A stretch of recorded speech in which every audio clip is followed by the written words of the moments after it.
Good evening, ladies and gentlemen. As you already know, we have a very quiet, shy man speaking for us tonight. And so we probably won't say much and I'll go through very quickly. But I'm Bob Bowman, and I coordinate the seminars program for the Mound Science and Energy Museum Association at the Mound Cold War Discovery Center. Get both organizations in the same plug so everybody knows who we are. And so we have nominally monthly seminars, and we're very pleased that Chuck came back. He spoke about 5 years ago, and he's updated his presentation on Kettering, a very fascinating story. And Chuck's been a long-time volunteer. He actually worked with Kettering, as I'm sure you know, when you were a much younger man, you know, and Kettering was an old man then.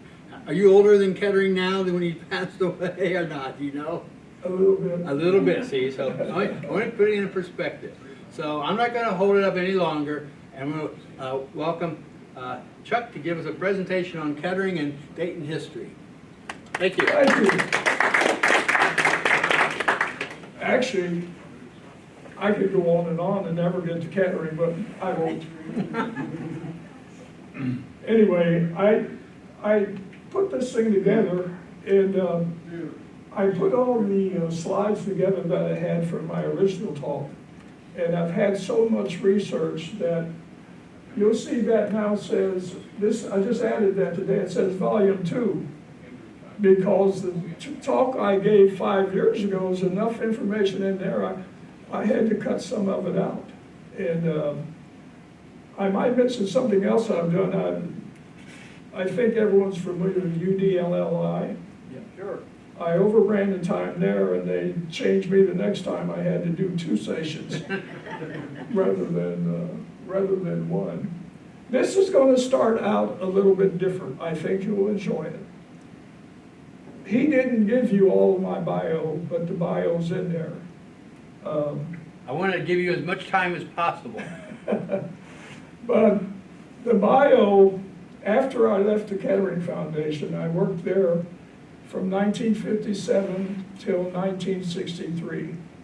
I left there, and my bio includes I went to Wright-Patterson. I went to Aerojet General Corporation.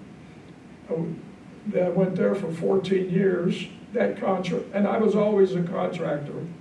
I always told them out there, as they said, you work with Wright-Pat? Yeah, I'm a contractor. Low man on the totem pole.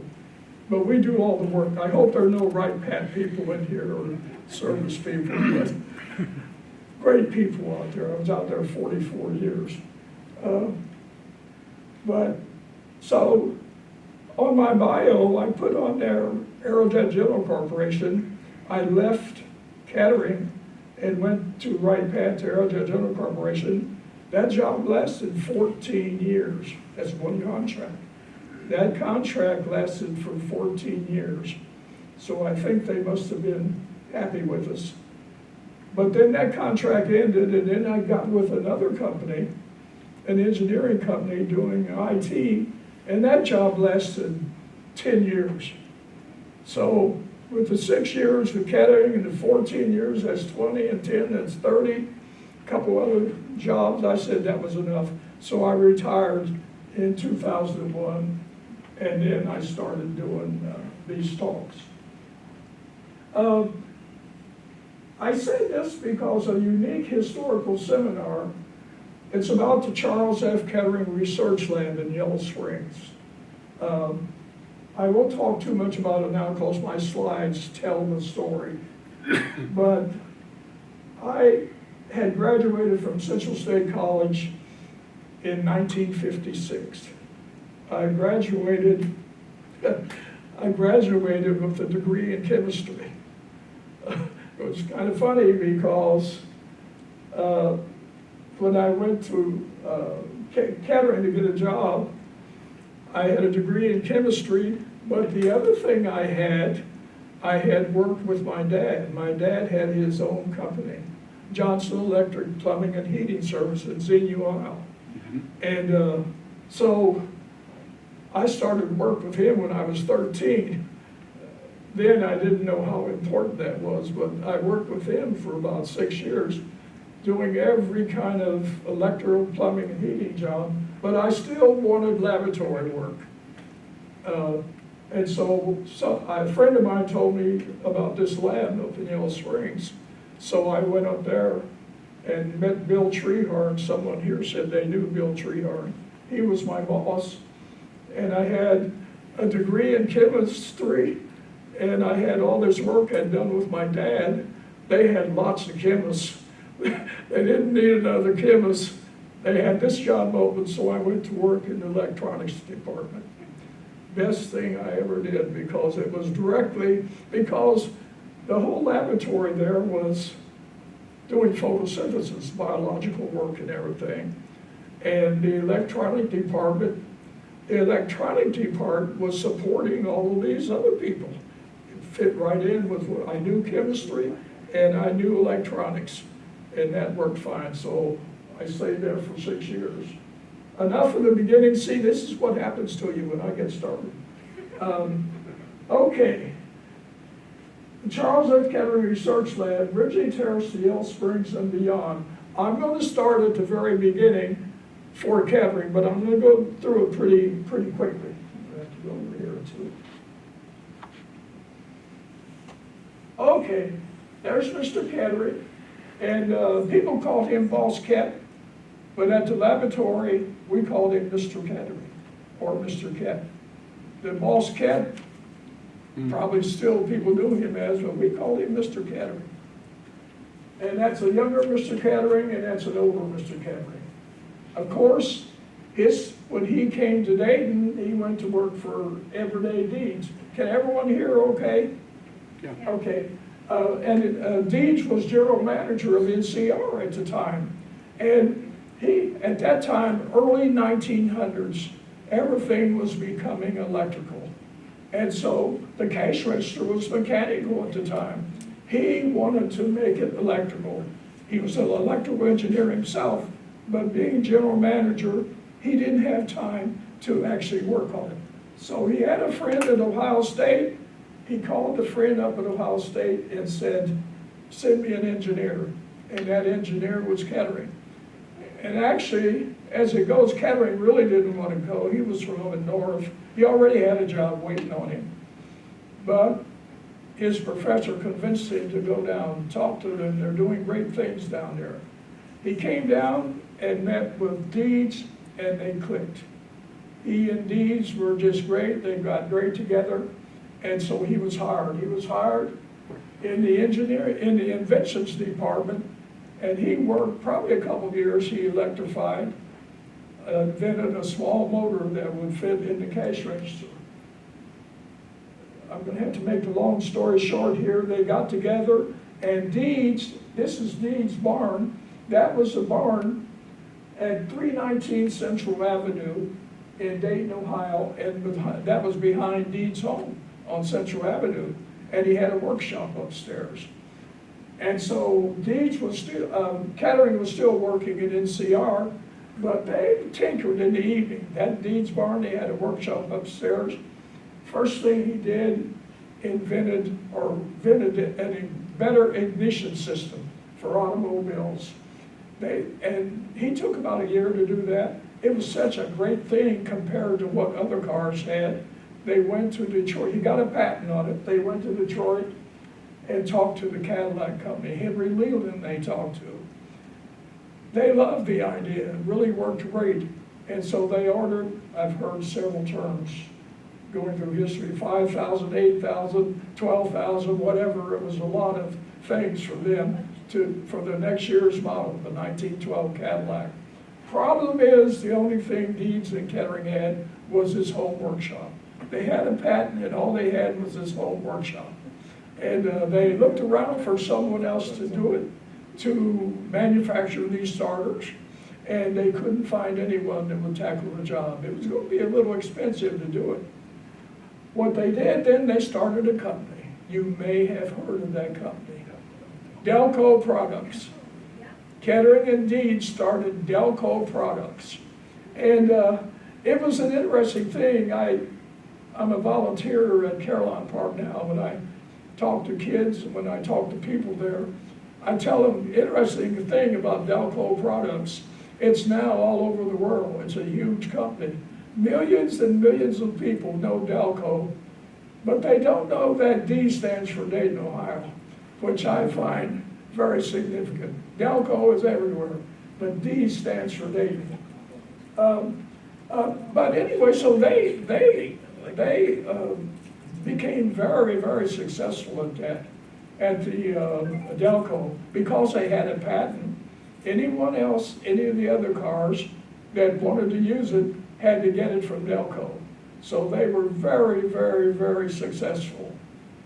I had to tell you the information that I have so much research, it's amazing the amount of cars in about a year and a half or 2 years, they had probably 25 or 30 customers because everyone wanted Delco ignition and a Delco self-starter. And so what happened, they were so successful those 2 years, and you probably know some of the buildings are here. I don't know whether I had that on there. That building. That building is where Delco actually started. They rented space in that building. That building is still here. That building is at the corner of 4th and St. Clair.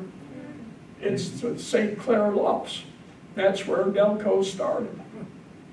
And they were so successful, they outgrew that building, and then there are 2 or 3 other buildings over on First Street by the Dragon Stadium. Those are being turned into lofts and apartments. The Delco Lofts was one of the Delco buildings. They had 4 10-story buildings over there in 3 years.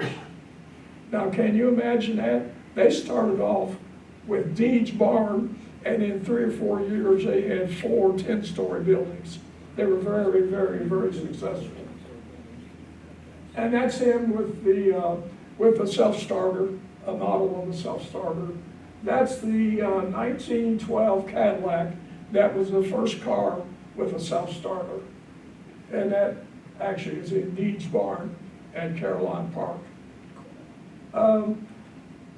Trying to speed up here, Kettering was a genius. Without any doubt about it, he was a genius. This was another one of his inventions around that time. It was called the Kettering bug. It was during the First World War. And what this bug was, it would have a load of explosives in it. You could set it up pointed towards the enemy, and at a certain time, drop the explosive on the enemy. What does that sound like to you? This was in 1915 and 1916. It sounds to me like a drone. Yeah. But Kettering was working on that, thought it up, did the whole thing in 1915. It was never used in war because the armistice. I am so busy, I gotta get my hat off. He was so busy, it was never used in a world because the armistice was signed first. And Kettering wanted to continue because he had other ideas on it, but the government said no more wars, they dropped it. So they didn't do anything else. And I just wonder in my mind, suppose Kettering had kept working on something like that. Might have been amazing, might have changed a lot of things. Uh-oh, well there's someone. I can tell you one thing about this. Look at the date on that picture. Time really flies fast, particularly when you're having fun.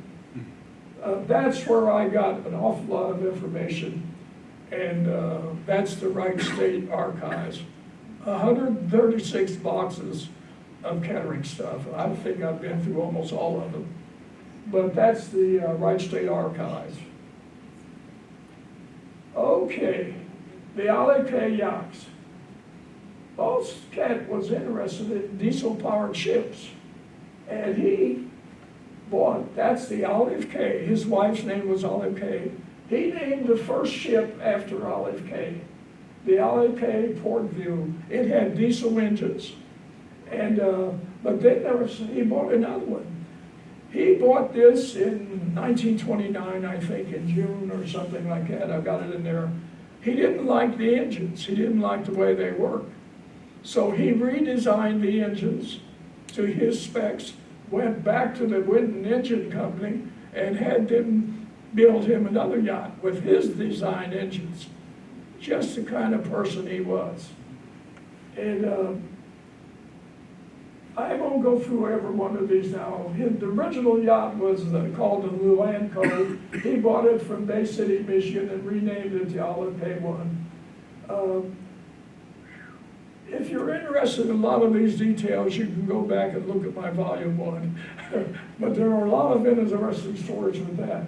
There's one I will tell you about this one. If you go down the list, he had a still put in, and I like the way, this is actually in the documentation, the F.J. Stokes Machine Company still for scientific purposes. You know what period of time that was back then. But it was for scientific purposes. Okay, here are the Olive K2 diesel engines. The diesel engines, when he would take people out on a cruise, he might be there. They would look for Kettering. He would be down there, greasy tuxedo and everything, down in the diesel room, working on the diesel engines. So you can actually see he didn't buy that to go on pleasure cruises. The light's not too good here, but it's okay. I can tell you about it. This is the original yacht Olive K logbook, and they have that. That's in the archives at Wright State. I went through that pretty thoroughly, and what I found is another book that I put in. Can people read that and see what that says? No. Turn off the light. Don, can you flip off the light up front, maybe it'll be clear. Just for a while. Yeah. this Oh, is- it's okay. Okay, just for this, so they can see that. That was in there. It was writing that Kettering had there, and it's on the injection, on the stabilizers and the injectors. He put in new valves, and then he put the reason on there for the new valves. This is Kettering's handwriting, faulty original design by Winton. That's the company he went back to Winton with his own design of the engine. Anyway, you can turn the lights back on. That I really found interesting when I saw that.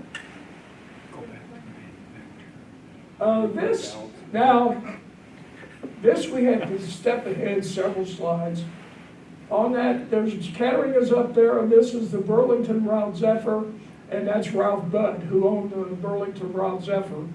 And where this came from, that diesel engine, the diesel engine that he redesigned, Winton engine, General Motors ended up buying Winton engine, working on that design.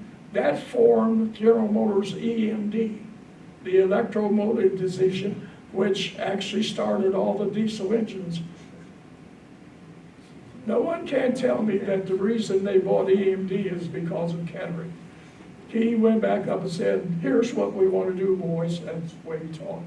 And so Leland, they bought Winton engine, and that became EMD. Huge, huge company, and that really sealed the fate of steam engines. Okay, this was actually after, that slide was after. Ralph Budd had gone to the World's Fair, and he saw a demonstration of Diesel's type, Kettering's type diesel engine. He went to General Motors and said, hey, I'm building a streamliner, I want a diesel to run it. So they put a diesel in it, and it set all records. It ran all the way from Denver all the way to Chicago, where the World's Fair was. And I can't see it up there, 13 hours, but it was much, much faster than any steam engine could have done it. So that really was the start of diesel engines. I just show a steam engine of how it worked, which you had to stop and get water every few miles. So that was a steam engine. This was the EMD diesel engine. Okay, enough for that. Speeding up here. Boss Cat's entrance in Antioch and cooperative education. I feel very good about this slide because I also graduated from Antioch. And later on, as you'll see, I even had more of an interest in Antioch. Anyway, Kettering loved Antioch. The reason he did, he loved cooperative education. He loved the idea of getting an education and working at the same time. So it was kind of a practical way of doing it. He provided the money for renovation of the Antioch administration building. He put the money up for it. He also built their library, which is there, still there. I've been there many times. They've got great archives also. With the Olive Kettering Library was built by Kettering. And then the science building. He built the science building, and in connection with what we're talking about today, he put another laboratory on photosynthesis. This is in 1930. This is a long time ago when he built that building and put a study at the top to study photosynthesis. Now, mind you, he did all this while he was still working for General Motors and doing an awful lot of stuff for them. Sometimes I wonder how he did it. I mean, how he did all these things in his mind. The man was without a doubt a genius. And don't get me started about him. But, okay, here's something, boy, we're moving right along. GM Parade of Progress. Who knows what the Parade of Progress? Anyone here? Well, you don't count. I know you know. Anyone else know what Parade of Progress? Kettering's idea, and GM, the GM Futureliners, 12 diesel buses in 1936, Kettering's brainchild. These were 12 diesel buses that had everything about GM in it, and they were built to go all over the country and stop and market GM, all the things that, of course, he was doing, and GM. And there's a picture of one. It was built from the ground up there. It had one of the truck engines. It wasn't a remade bus. It was totally new all the way. And that was it. And there they are. There were 12 of them. They went all over the country. And they would pull into a parade ground or something. And then clamshells would lift up and it would tell a story. It would tell a story about GM, and at that time, it told the story of refrigeration, which was new, and all things like that. And so what happened? There were 12 of them. Now, if you take a close look at that picture, you will see a younger man standing there with a cap on. That's me also. There was one here in 2012. One came here for the concourse delegates. There was one here, and it came here. I've been trying to find out who, how, why, and what it costs, and I've been unable, but I'm still looking forward to getting that here again. This year, I've been talking to a lot of people. I've been to the company, it's stationed up in Auburn, Indiana, at the National Auto and Truck Museum. They want 5,000 to come down. Shall I pass the hat? Concourse delegates says that's too much. So I'm still working on getting someone to come up with that money.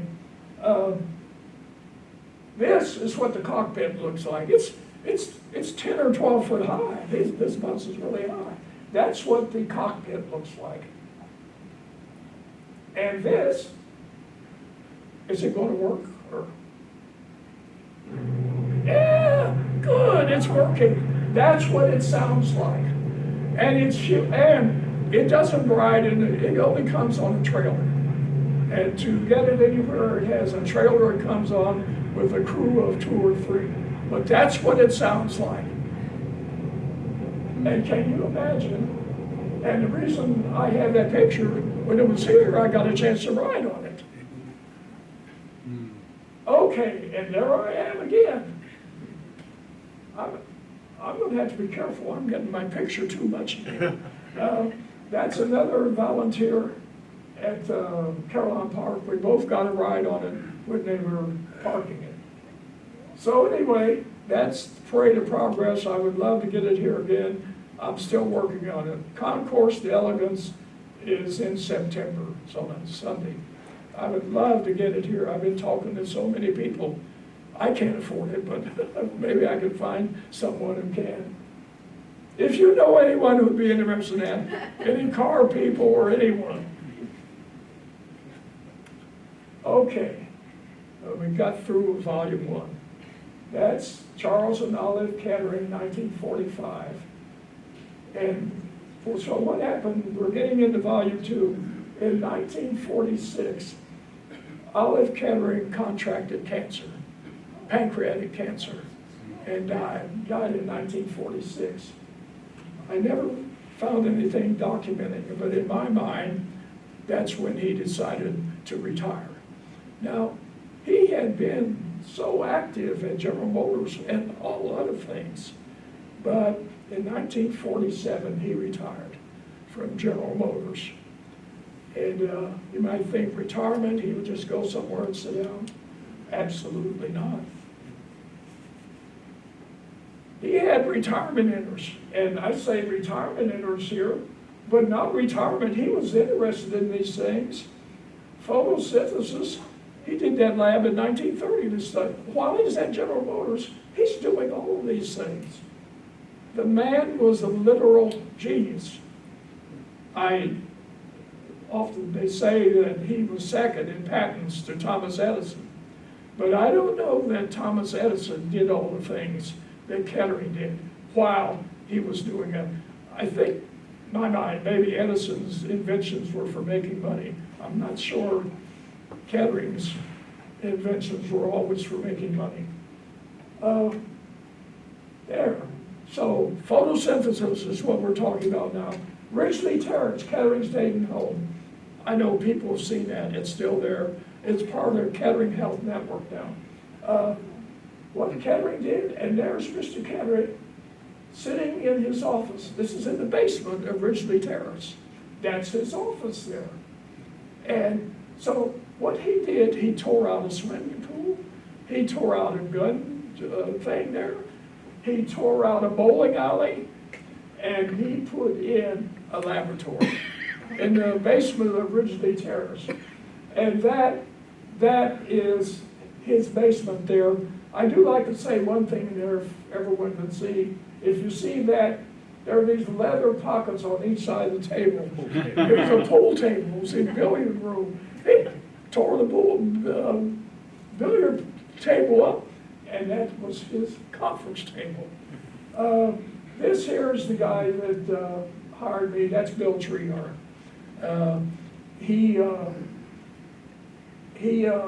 Famous story about Bill Treehart. He was from Pittsburgh. Am I going too long, or are you keeping? No, you're good. Okay. When he went to Ridgely Terrace. He hired Mr. Kettering hired in 1952, and his story was even his son knew that story. He drove a Ford. So he drove up to the driveway to Kettering's house, and this is factual. And so they had a conversation. Well, he said, well, he told Mr. Kettering, I guess you're not going to hire me because I'm driving a Ford. True story, Mr. Kettering said, well, I'm going to hire you, but I'm going to doubt your judgment. I'm going to question your judgment. A little bit aside about Kettering. I'll put it in later. It's got to do with automobiles. Okay, that's Treehart again. And I don't really know this gentleman. He was there before I was, but that's the kind of work that we did in that department. The work they were doing, a lot of times, the instrumentation to do the measurements was not commercially available. So we did an awful lot of building instruments right there. And I tell you, that my chemistry degree and my electronics background, working there and for Bill Treehart for 6 years was like a graduate degree. It was that kind of stuff. We did stuff that was not available anywhere else. Speaking credit, that helped me get another job, by the way, when I did leave. This is Bob Miller. I knew Bob. He's a chemist. But if you think about it all, this is in Kettering's basement. I mean, he put a laboratory in the basement. And I put that there, that was his chauffeur. He did have a chauffeur, and the reason I like this picture, I got this out of the archives, it shows the chauffeur, there was always a cat around. Kettering loved cats. He loved pets, he loved animals.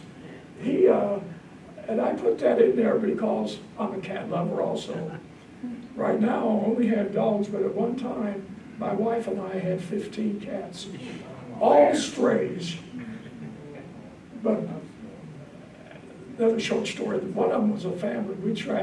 I trapped these animals. I have other habits too. I trapped these animals. I trapped the father, the mother, two of the kids, two brothers, and possibly an uncle. We had the whole family, and they lasted. The brothers lasted for 22 years. We had cats. Okay, here we go. Laboratory growth, new laboratory. Okay, we're in volume 2 now. This is when he built the new laboratory at Antioch College, of course, and Yellow Springs. What happened, the reason he built the new laboratory, he had 30 people working in his basement. So there were 30 people there. They outgrew the basement, and that's when he had the laboratory built at Antioch College. I'm going to mention right now, there's a young lady, I won't shine a light on you, but there's a young lady over there who's been helping with, well, archives. She's with the Kettering Foundation, as is the other gentleman. So they have really helped me a lot on archives. I've got an awful lot of information. Later on, I'll show some of her work in this. But anyway, there, you remember that building I said before that he built it? The upstairs was the photosynthesis laboratory. And there's the new building as it looked. Now, interestingly, that building now is WISO. WISO is on the first floor, has been for years, and that's not the way the building looks now. There were several additions, it comes out much further. So it was modified several times. This is what it looked like when I was there. This here, I left this in, this is Mr. Kettering, this is a Christmas. I don't know exactly, it's probably, this looks like how old he is. This is Dr. Harry Knorr. And Dr. Harry Knorr was assistant laboratory at the New Land. He was the laboratory director of the other lab I showed you. Wonderful, wonderful individual. I have many stories about him I won't go into right now. Funny stories. Okay, there's another view of the building. Okay, here I am again. Right here. That's me right there. I know a lot of these people, unfortunately, many of them are deceased. At that time, this was later on after Mr. Kettering died, this was Leo Vernon. Actually, Leo Vernon was not only the director there, he was a member of the board of directors for Kettering. From Brigham Young University, one of the best information I had later on, after he left, he wrote something about his experiences at the laboratory. Very informative, very informative. Okay, here's something else. There's the Kettering Foundation. There's the building where I worked in. See this little building right here? I lived there for several years. After I went to work, I lived in Xenia. I got tired of the long commute, so I moved to Yellow Springs. And my family and I lived, at this time, my family and I lived in this little house for several years. And by then, what I could do, I could see Mr. Kettering when he drove up on the weekends. I would run right out my back door and go over there. And a lot of times we were in the building by ourselves. When later on I had been going quite a while, they built onto it. And the shop, there used to be a shop inside the building, and they moved the shop out of there and put the shop in here. When it was just my house, down in the back, I had the horseshoe pit. And we and the guys used to go there and pitch horseshoes at lunch. See why this gets so long? Okay, renewable energy. This is a renewable energy. In 1950s, he was interested in wind energy and renewable energy because his photosynthesis was about energy. How do you get energy? And he thought about that all the time. Here you can see, this was a building, that is a windmill up there. A windmill actually had a 32-volt generator there, and that 32-volt generator went down to the penthouse, which I'll show you in a second, two batteries, and the wind would charge the batteries, and we would measure how much she got from the wind. That's what he was interested in. Okay, those are stairs. Those go up to the windmill up there, and there. Here I am again. And actually, this young lady took that picture there. We did a tour of the YSO building over there. The top two floors have never been changed in 50 or 60 years. It's kind of run down, you know. But YSO used it, Antioch used it. No one ever removed that equipment up there. That equipment, a lot of the stuff, I've got some of it here, the recorder stuff was still there. This was the second time I toured the building. I toured the building earlier. I don't have the picture in this one. That's me again. Oh, I'm forgetting the real story about this. The real story about this is Mr. Kettering used to go up there and take the measurements himself. He was 82. And one time he was going up there and one of the batteries blew up and spattered him with acid. Wasn't serious, but I cannot imagine Mr. Kettering, and you didn't go up there, did you, Lord? No. I still have a hard time going up that ladder. I actually go up that ladder every time I tour the building, but it was my job to go up there and make the measurements and check the batteries and everything. But that's still there, and there's nothing there. An earlier tour I did of that, I went up there, and to discharge the batteries, we had built relays, and he used 24 locomotive lamps. 24 huge things, locomotive lamps, 32-volt lamps. And 2 of them were still up there, which I got the last time of the tour. 2, which I found hard to believe, 2 of the original lamps that I messed with 50 years ago. Histories. I'm working on a YouTube channel. I've got a YouTube channel now. And the YouTube channel is called History Talks, which I thought was a real great title for my channel. Okay, now we're down to cancer research. Okay, that equipment you see there, I built that equipment. He was very much interested in cancer research also. That was pulse relay equipment just on a bench. I built that equipment. And here's what he was interested in, pulse x-rays. He was interested in finding a frequency where you could, because x-rays kill everything. He was trying to find a pulse where it could kill the x-ray and not kill the goods, give them time to recover. Okay, magnetics research. Okay, that's the Kettering. I'm almost finished now. So, Kettering Magnetics Laboratory. That is the building that was built south of Dayton.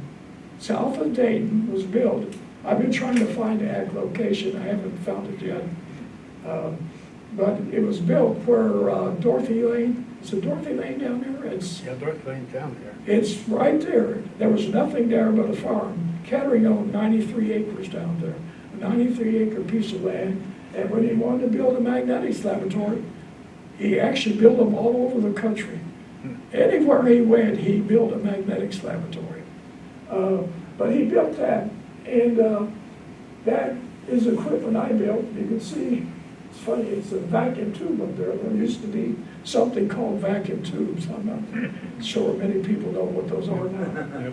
But what I Radio did guys was do, huh? measure the current. There was a magnetometer there that measured the current in these coils, and that was these coils that were inside these coils started out in a laboratory room. They were this small. They ended up, and there's Mr. Kettering, and that, I got that South Dayton magnetics lab because I remember all that stuff.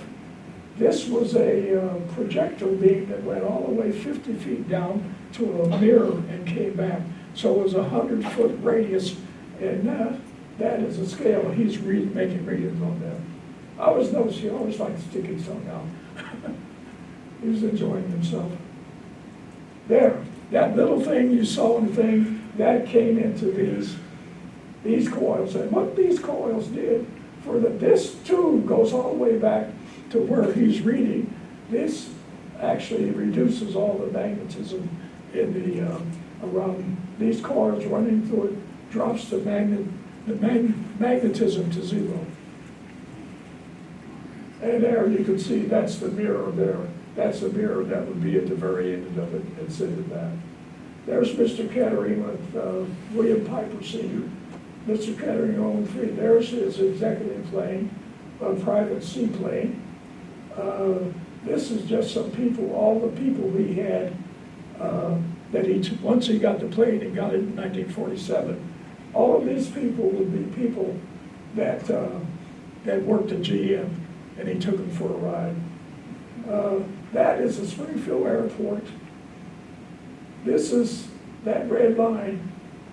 When we would go to the South Dayton Airport, we would go to Springfield Airport, get in his executive plane, and fly to the South Dayton, the Dayton Wright Brothers Airport, and then go over to where the laboratory was. That once the foundation, after he died in 1964, the Kettering decided to get rid of the laboratory, and they sent it to Rochester, Michigan, to Oakland University. And this is just a picture of Oakland University with the students there. And they actually did magnetic work there. This was a picture after they stopped doing it. This is probably around 2015. They just stopped doing it. It needed repairs, it needed money, they stopped. Oakland University just left it. And this is 2015. I was working with one of the professors, trying to get money from somewhere to get the building repaired. I even had the fanciful idea of moving it to Dayton. I thought with all the stuff that Kettering did in Enders and having a $100 million foundation behind him, they should bring it back. And don't tell Brady I sell this, and put it at Caroline Park as a Kettering museum. And but that was it. I thought about what it would take to move it down. They moved it up there. Why couldn't they move it back? You know, it's just a wood frame building, nothing fancy. Well, what happened? This was 2015. That's what it looked like in 2015. You know, and I'm talking to people up there at the time, and people were breaking into the place and everything.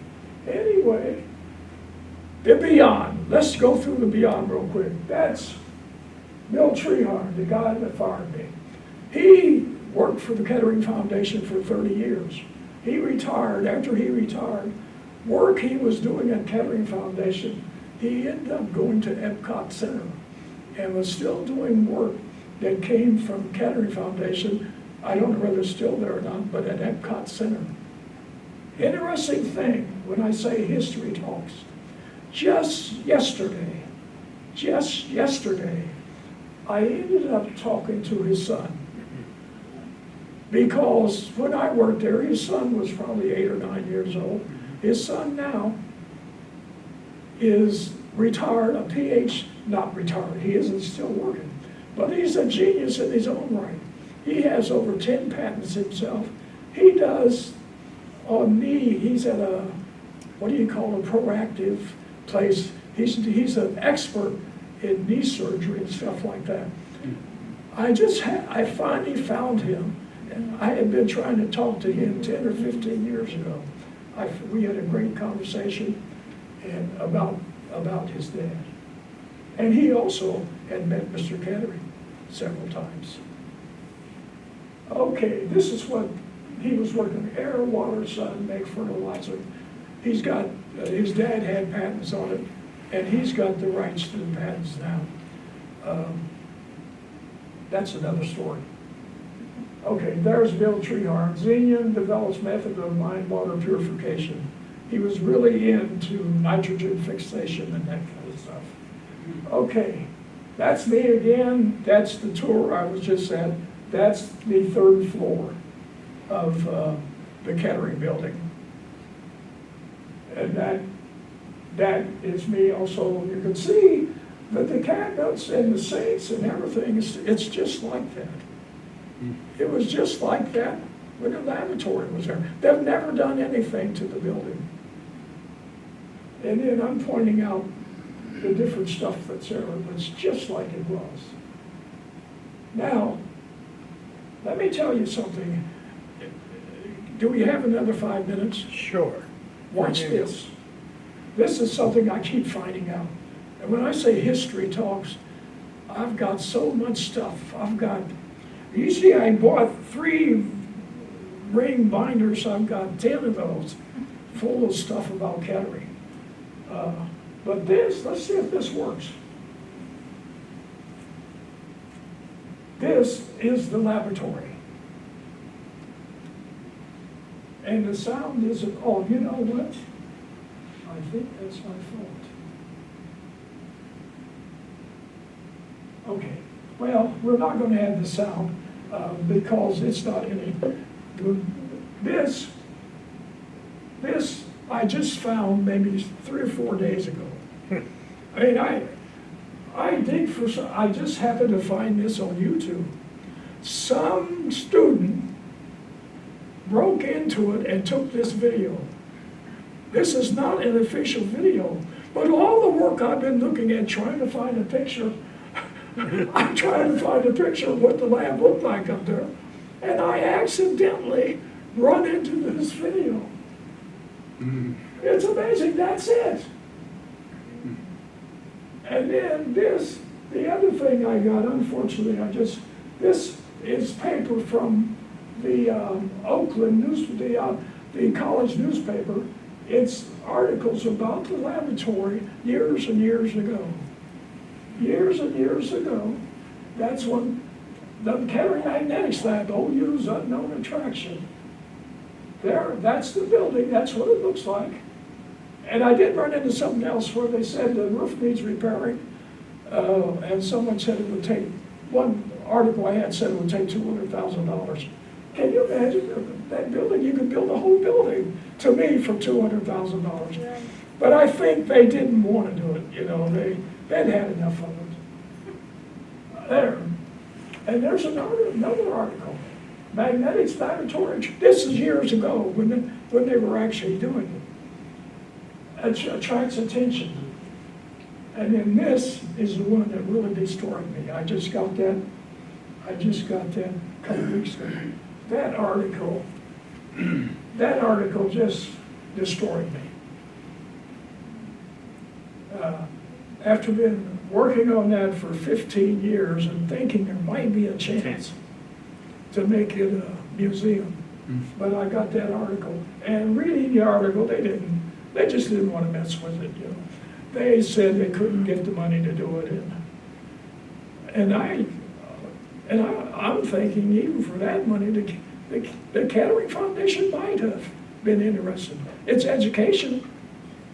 It's a college, and they were doing. I got all the information. They did some great work there. They did some work there that was close to the work and things that Einstein did. It's called the Einstein-DeHaas effect. And the guy that did this that worked with Camry, his name was Gifford G. Scott. He's deceased now. But he did so much work that one of the effects is named after him, the Scott effect. And I knew him personally. Now, let me end with this. When I look at this being torn down, and when I look at the shape Wyso's in, we are letting stuff just go. We are letting stuff, and you know, that happens to everything, but I'm thinking of Charles Kettering and what he meant to Dayton. You know, I work at Caroline Park. I work with, you know, in Deeds Barn, but they don't even approach. I mean, the automobile car, great, but he did so much more. Don't get me started. Oh, all the way back, I'll take questions after, but the funny story I didn't get, all the way back when I did for the Engineers Club. Yeah. And one guy, there was a question that a guy had, and he said, well, what did Kettering do? What did he drive? I mean, it's about cars. He actually did when he drove a Chevy. And I found stuff in the archives which showed the Chevy, when he died, two cars, one of the two cars were Chevy Bel Airs. No, and they sent him Cadillacs, he always sent them back. Anyway, that's all. Thank you, Chuck. Thank you.